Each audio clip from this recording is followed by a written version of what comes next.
চাঁদপুর বড় স্টেশন। একটা ট্রলার ভাড়া করছি ঘোরার জন্য। যাই হোক, সাথে থাকবেন।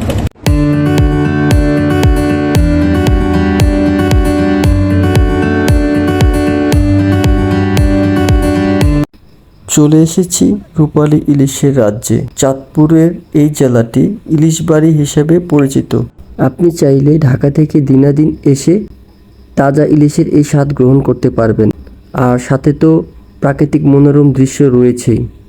এই মনোরম দৃশ্যটি পদ্মা, মেঘনা ও ডাকাতিয়া এই তিন নদীর মিলনস্থান, যাকে তিন নদীর মোহনাও বলা চলে।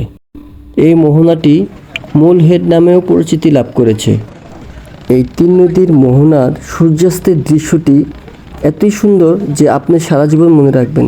ছোট ছোট নৌকা ভেসে চলা, পানির শব্দ, যা আসলেই আপনার মন ছুঁয়ে যাবে। আমি বিশ্বাস করি আপনারা যতটুকু ক্লান্তি নিয়ে এখানে আসবেন, প্রকৃতি ততটুকুই আপনাদের প্রশান্তি দিয়ে দিবে। তাছাড়া এখানে বিনোদনের কোনো অভাব নেই। তাছাড়া খাওয়া দাওয়ার ব্যবস্থা আপনাদের নিরাশ করবে না, এতটুকু বলতে পারি। যাই হোক, ঘুরতে ঘুরতে ঘোড়াটির সাথে দেখা হয়ে গেল।